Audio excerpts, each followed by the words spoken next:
Okay, so today what I want to talk about is Lilly Singh, particularly Late Night with Lilly Singh. So, as a preliminary information, Lilly Singh is this very famous YouTuber who I think rose to her peak at around 2012 or 2015. I I forgot, but think I I remember. think like somewhere around that, even earlier. I think she might like start Yeah, out in because like 2010 or something. I remember in one of the YouTube Rewind videos, she was the it girl. I remember she was the one that was like the climax of it all.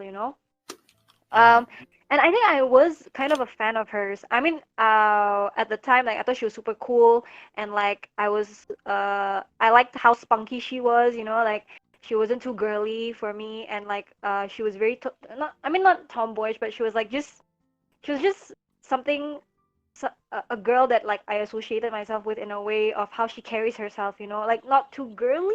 You know what I'm saying? yeah, I don't know how to. not like a little bit tomboyish, right? Like a little bit. Yeah, Yeah, yeah. yeah, something like that. Like her ways, like the way she talks to people, and like the way she carries herself, very extroverted. And she has been doing and is still doing comedy videos on her YouTube channel.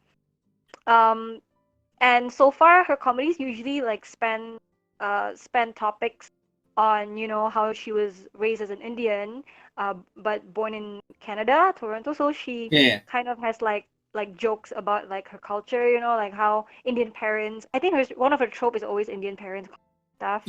That's like the common one. It's like oh, Indian parents when they see this, or Indian parents when they see Yeah, that, or blah I remember I was into it back when I was like in grade 8.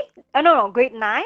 blah blah. Like grade 9, grade 10. I remember watching some of the videos and I was like, oh, that's funny.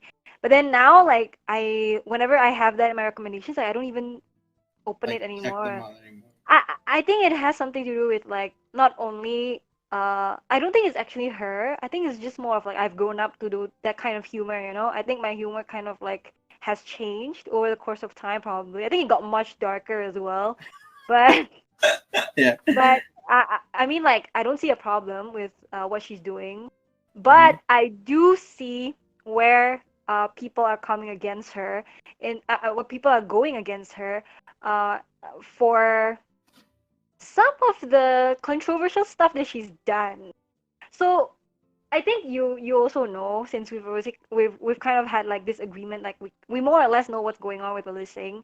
Yeah. She recently had herself a gig as a late night show host, so similar to like Jimmy Fallon, Jimmy Kimmel, and then Conan O'Brien, Ellen. Well, Ellen is daytime, but like yeah, Yeah, nighttime. they're a little bit. Yeah, Oprah is also daytime, by the way. But I So mean, the format is like kind of similar. similar. Yeah. Yeah, similar. But she finally made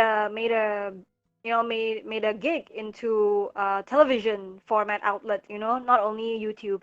And I think everybody was really proud of her in terms of like what she did, as in representing how YouTubers can break through, you know, YouTube and to actually To like the mainstream traditional media. media or yeah, traditional media. Yeah, which I gotta give it up to her. Like she's amazing for being able to do that, you know Mhm. and and she's I would say she's full of life. The way she talks, she's very joyful and stuff.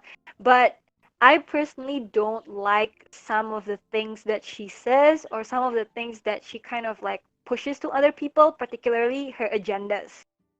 Yes. So yeah, I Which think is it's just like probably one of the primary topics that we'll be having today. I am assuming. yeah, definitely agenda pushing. See, to be honest, Uh, I mean it's more of like entitlement too, but for me, what I noticed is that over the years, she has been through in a lot of controversy, right? mm-hmm.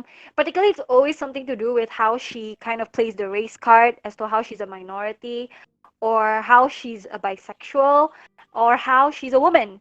So put it Yep. all together, she's a woman. No, wait, no, she's a No. woman. She's a bisexual Bisexual. woman of color. Yes. Yeah, so this is kind of a tagline, I think, and kind of what everybody pokes fun at her for nowadays, as like a meme kind of thing, bisexual woman of color. Which I think, I mean, it's not something you shouldn't not be, you should not be proud of. I think it's something you do have to be proud of. But to have it always to have your content always being based on that, and like it's always repetitive over and over again, stressing the same thing over and over again, it's kind of redundant, you know? It's Yeah. kind of bland, and it's also kind of I don't know, for me it's like brainwashing in a way, especially for like, Oh, okay. yeah, especially for like little kids or like younger audiences who, have not really kind of like been able to formulate their own opinions, Hmm. their Yeah, own. because the thing is that like basically adding to what you just know, because her audience are mostly on the younger side as well, right? If I'm not Yes, mistaken. Yeah. yes, I mean, I was her audience when I was like grade 9 or 10, right? Hmm. So that was the, yeah, her audience is, I mean, her humor is kind of like clean humor in the YouTube, as far as I know, in the YouTube video stuff, it's quite clean. Yeah. So one example of her pushing her agenda on other people in a way, to me, was that made me kind of like be on the be out of the fence, and kind of like was a little bit annoyed at her, Hmm. was when the Forbes list of most richest, or like of richest Oh YouTubers. yeah, yeah, yeah, yeah. Yeah, I there was remember this. a controversy about that, right? Like, Yeah, I remember basically, this.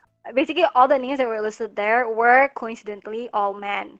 And I think PewDiePie was included, I forgot. But even PewDiePie made like a commentary on this, the fact that like she was blasting this situation out of hand, completely out of proportion in her Twitter, saying that like she was uh one of the women, or the only woman on that list the previous year, and now that she isn't, it's like it says something. And to me, I'm like, what does it say? It just says that by coincidence this year they were all men who were the richest of that year. Like, I don't think it's such a big deal, but she made it so personal, as if like this was a ruse, as in a woman is supposed to be on there, Yeah, yeah, yeah. That's I think that's a and lot of what we're going. A lot of YouTubers and a lot of like those not even people are not on that list was like complaining about was like bitter. yeah, not bitter, but like they were basically saying it's like okay, you're not on the list, but so is a lot of people, and like I think she already started complaining even before she was on the list, right? I think she started complaining when she Oh, was no, I no. think when she was on the list, she was like, "I'm proud to be the only woman of it Oh, this year," something okay. like that. I I see. think, Okay. but I guess like she thinks that it was like how much of a downfall it was for her, like as if it was purposely to say that women are not suited to be in this list, which is not the case. I personally think it's not about that. I honestly, I don't. This is a bit political, I guess, but I believe in a way where like women, they already have the abundance of rights that they should be having Mhm. uh, in this era. Okay. You know what I'm saying? Like I mean, okay, you can fight for women's rights and stuff like that. Obviously, that's great and all, but I don't think to say that women are oppressed in this current era is like a statement that you should apply for everyone, because I know there are specific places that are still oppressed. Like, I would think like India or Syria, for example, they are oppressed. They have an oppressed, like oppressing women kind of culture. But in Mm. terms of like US or Canada, especially Canada, I would think Especially they're more Canada, yeah, open. where it's like I think it's much more female. Like I'd argue would be much more female friendly compared Exactly. to So yeah. I don't get why she's so like keen on getting the words out there. Like, I don't get it. Cause okay, this is such a stupid thing, but I remember watching like this short clip from Sonic the Hedgehog. Have you? Okay. Did you watch? It was like I'll show you the link later, but it was basically like Knuckles. So basically, there's the pink Sonic girl, right? She was Mm, like about to kick a football. They were playing football, and she was about to kick it, and she was like, uh-huh. "Watch me become one. Watch me prove that women can be good at sports," or something like that. And then Uh, Knuckles, like the supposedly dumb character of the show, was like, if you were to say that kind of standard, it will mean that there was actually no standard initially, and you're just playing off, acknowledging the fact that there was no equality to begin with. And I was okay. like, he has a point. That's Like, a the point. more That's a pretty good point. I mean, like, the more you're saying breaking gender stereotypes is the more you're admitting that there is, you know? Like Yeah, yeah, it's kind of like a self-defeating claim in a way. yeah. So I just thought like the way she said it was so I mean like the way she carries herself over the years in terms of how she's a woman, a bisexual woman of color. It was a bit weird because I feel like it's all about getting brownie points to me. I feel like just so in a way it could just be her way, because she's a woman, because she's bisexual, and because she's a person of Oh, color. like, do you mean she's like basically propagating her message simply because like she is all of this and she has a platform, and so she's basically saying, "Oh, hey, look at me," Yeah.